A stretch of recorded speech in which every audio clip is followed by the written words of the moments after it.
All right, welcome to day 11. Today we're going to talk a little bit about walking in dance.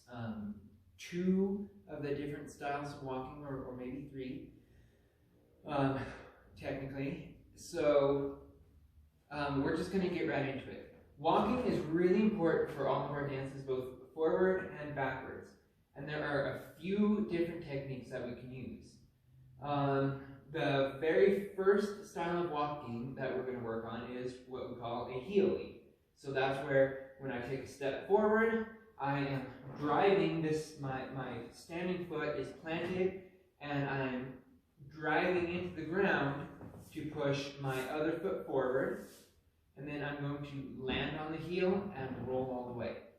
This is basically the way we normally walk, but I want to have a little bit more intention in my feet as I'm doing this, because I want to make sure that I'm utilizing the full rolling of my feet. So to roll my feet in this case, when I step forward, I'm going to land on the heel of the foot, then I'm going to roll down to the instep, roll down to the ball, roll to the toe, and then after my weight is on the toe, then I'm going to shift, or after my toe is on the floor, I'm going to shift my weight onto that foot. And then same thing with the other foot. I'm going to heel, instep, ball of the foot, toe, and then weight. So from a back view, it's going to be kind of like this. Starting with my right foot, I bring it forward, heel, instep, ball, toe, weight, heel, instep, ball, toe, weight. And in dancing, we would normally not be walking quite this slow, but if you can practice that slow, it's going to give you a lot more strength, a lot more stability, and a lot better technique. So I highly encourage trying to go as slow as possible. Even if you need to use a wall to support you, or a chair or something, to go as slow as you possibly can, and really control your weight change. Because ultimately, the goal of dancing is that I want to be able to stop in the middle of any movement, whether I have to make sure nothing bad happens, no accidents happen, whether it's styling, and really ultimately just, again, so that I have that control and I'm able to do that. The other thing, though, that we do as we walk is we walk in what's called contra-body action. So rather than walking as a plank where my right foot comes forward and my right shoulder does, this has its places in certain dance styles, dance styling, but it's not primarily what we want to do. It's not natural, it's not comfortable, and it's not going to generally help most of our dancing. So when I take a step forward with the right, my left arm is going to come forward, and the other way. Again, this is something that we naturally do, but once we start dancing and trying to put walking in our dance, all of a sudden everything that happens naturally just falls away. So that's the other thing that I want us to really think about is, as I start forward on my right shoulder moves slightly back, my left shoulder moves slightly forward, but notice I'm not pulling like this, it's just I'm rotating at my hip, at my waist, my whole upper body is rotating, and my entire upper body is rotating. So just like we were working on a little bit earlier of being able to isolate our upper body from our lower body, and the warm-up that I should have just been finally posted yesterday, the warm-up of twisting our upper body like this, that's what we want for our contra-body movement. So let's go ahead and try this one more time. We're going to walk forward, starting with the right, and getting good contour body action. So we walk, and we walk, and we walk, and we walk.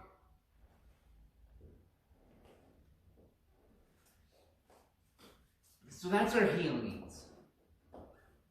But there's another version of a heel lead that is a little bit better. It's going to be actually still a little bit more natural than just something like this. It looks nicer, gives us more stability, and this is what we call a toe release. So rather than just kind of swinging this foot out here, landing on the heel, and swinging that foot out, landing on the heel, I'm going to keep the inside edge of the big toe of my foot connected to the ground until just the last minute when it pops up and I land on my heel and roll just like we have been. So that's going to be kind of like this. I'm going to keep my toe connected to the ground, pop up, and I roll. Keep my toe connected to the ground, pop up, and I roll.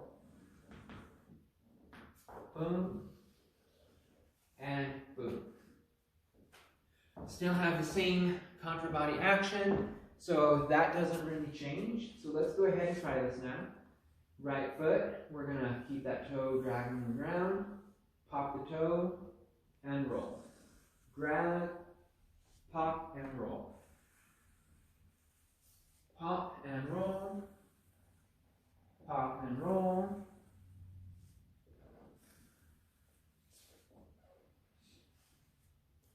Alright, so we also want to be able to use these same principles going backwards. So before we get into any of the other styles of walking, we're going to do our heel lead action going backwards. So this is what we refer to as popping the toe. Essentially the same way that we pop it in this toe release that we just worked on, but going backwards. So when I go backwards, again starting with my right, I'm going to put my foot out, I'm going to land on the inside edge of the big toe, go down to the ball of my foot, instep, heel, shift my weight. So what's really important here, going forward, going backwards, any of these walking styles, is I don't want to just throw my weight back and fall onto it. That's kind of the principle that we would use for our Latin style dancing, which we're going to talk about here in just a little bit. But right now, we're going for a more smooth styling. So I'm not going to put my foot back there and then fall onto it. I'm going to put my foot back there. I'm going to roll all the way down through the entirety of my foot, and then I shift my weight onto it. So then going, as this happens though, as I'm putting my heel down, somewhere between the heel touching and me shifting my weight, notice what happens to my standing foot. I'm going to pop that toe up just a little bit. Because if I don't pop that toe up, then it starts dragging and creating resistance, which will work in certain dances, but for our smooth dances, our ballroom style dances, we don't want that to happen. We want to be able to roll through everything a lot easier and smoother and faster, so we're going to pop this toe a little bit. Boom, and boom, and boom, and boom, and so on. So we're going to all go backwards now, starting with our right foot. I'm going to put the weight, slowly roll. My toe pops right about here, shift my weight, and then I send this other foot back. Toe pops, I shift my weight onto the back foot, and switch. And boom, and boom, and boom. One thing that you'll notice as I'm walking like this is my feet are going to be coming and brushing each other. That's going to be something really important.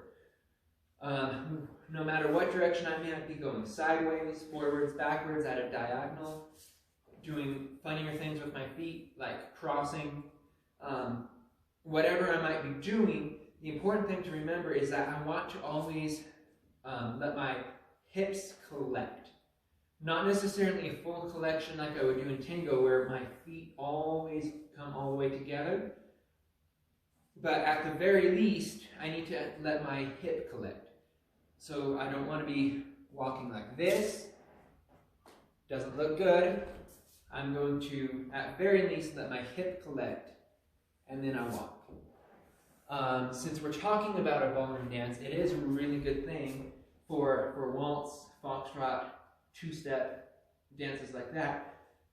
I highly encourage you to try to feel your feet actually brushing each other as you go through. That's going to be a really good practice exercise for those dances. But even if we don't necessarily have our feet brushed, at least yet, at very least, let your hip collect underneath you instead of coming out to the side. And again, same thing going backwards. Rather than keeping our hips out, let your hips collect. That way, your feet have a much more natural tracking action. So, moving on to a little bit more different styling, we're going to talk about toe leads. And we have a couple, just like we had a couple styles of heel leads, we have a couple styles of toe leads. One toe lead that we use is going to be a lot more smooth, and then the other toe lead is going to be what we were talking about for lap dance. So the first toe lead that we're going to work on is, we would use this, in West Coast swing, you can take either heel leads or toe leads, depending on your preference and your styling. The recommended heel lead for West Coast swing, or really any style of dance, is going to be that toe release. The recommended toe lead for West Coast swing is going to be this style, which in ballet terms is called classical walking, using what ballet terms a tendu. So what happens here is, same thing, I'm going to send my foot out, but rather than landing on my heel, I'm going to keep my toe connected to the ground the whole time, land on the toe, ball of the foot, instep, heel, and then shift my weight. So I'm still using that same rolling technique. I'm still shifting my weight last, but I'm now rolling the other direction, from the toe to the heel instead of from the heel to the toe. What's important here is that we make sure we actually do land on the toe, because if I land on the ball of the foot, my step has to be this short, or I have to be in a really weird, uncomfortable position. So I don't want to land on the ball of my foot, I want to land on my toe, and this is going to give me the room to extend my foot out a little bit more, and then I can roll to the ball, instep, heel, and shift.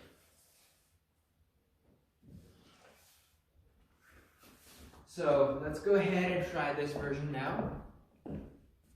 Starting with the right foot, I'm going to go forward, land on the toe, ball, instep, heel, and shift. Toe, ball, instep, heel, and shift.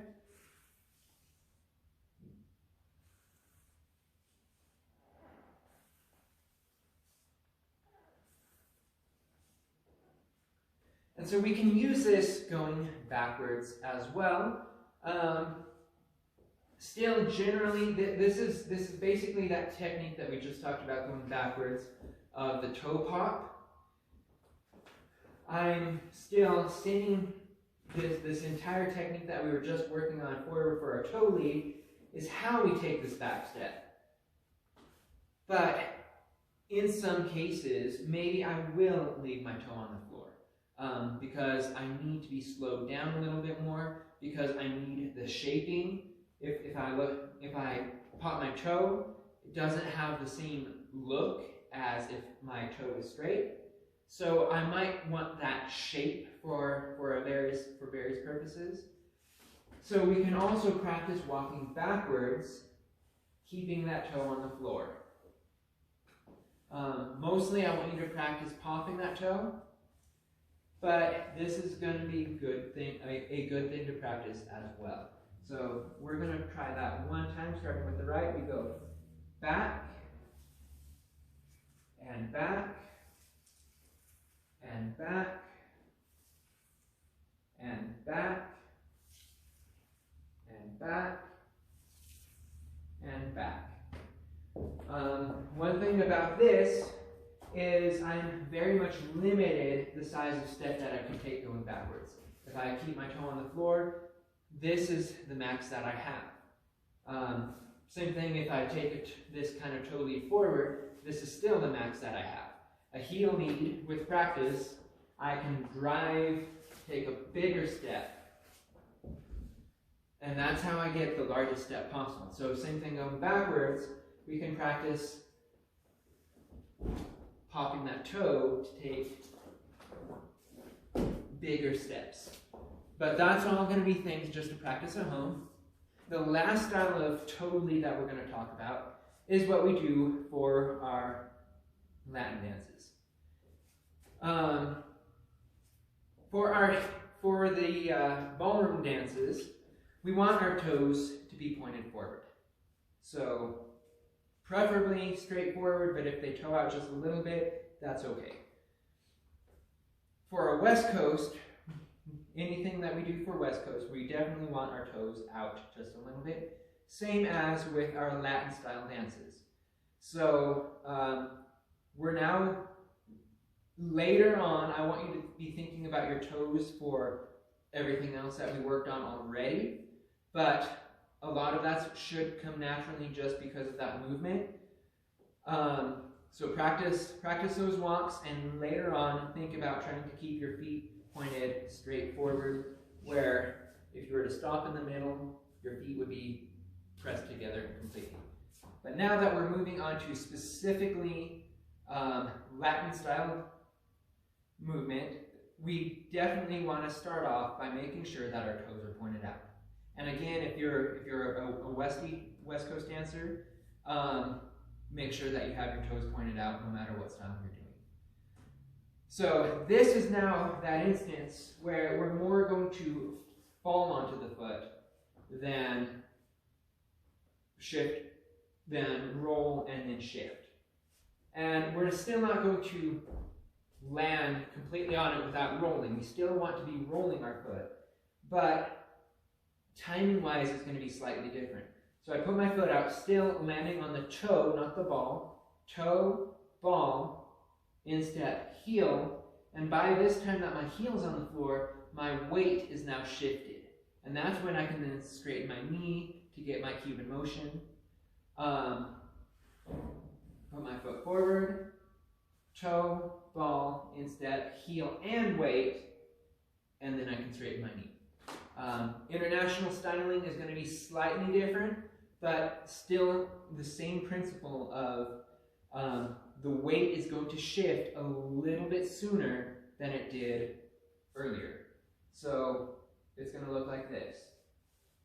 I get to my heel, and then I shift the weight at the same time, and shift the weight. It's almost as if my heel comes down because my body weight forces it down. Go nice and slow up to that point. Roll, roll, roll. My heel's almost to the ground, so my body weight just drops it the rest of the way. One more time this direction, and then we're going to all try it together. So I'm going to step forward. My heel's almost there, so I shift. And I shift. And I roll, and I shift. So, trying this forward with the right foot, toes pointed, make sure we have our toes pointed out. Gonna go forward, and boom. And boom. And right now, we're not too worried about timing of our hips. That's something for later, but I want us to really focus on our rolling, but then also our weight transfer. And boom. And boom. And boom. So I hope you could feel the difference in the timing of the weight transfer. Keep practicing it. But we've got one more exercise that we're going to practice. And that's going to be with some pieces of paper. I've got paper towel here. You could use any other kind of paper. But this is going to be an exercise that is particularly useful for West Coast swing, for our Latin style dancing, and really even for practicing our toe release.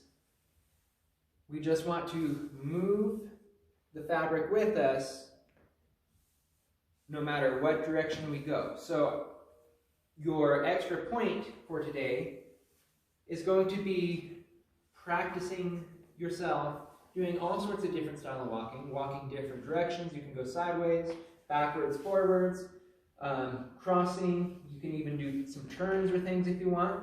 But I want to always see the paper towel going with you the whole way. And even if we do our toe release, it still works, because if I go forward, my toe is brushing the ground, bringing the paper with me, and then I pop at the last moment and roll. And my foot should land in pretty much the same spot that it had just left. Going backwards with a toe pop is going to be a little bit harder, but with practice, you can, if it's positioned just right, you can make it work. But if that doesn't work in your video, don't worry about it. We are going to, if you can't get the toe pop while bringing the paper with you, then just work on the toe pop at a different point. And any backwards movement that you go, just keep your toe on the ground. So, thank you all, and have a great day. I hope you learned a lot about walking and dance, and I will see you all tomorrow.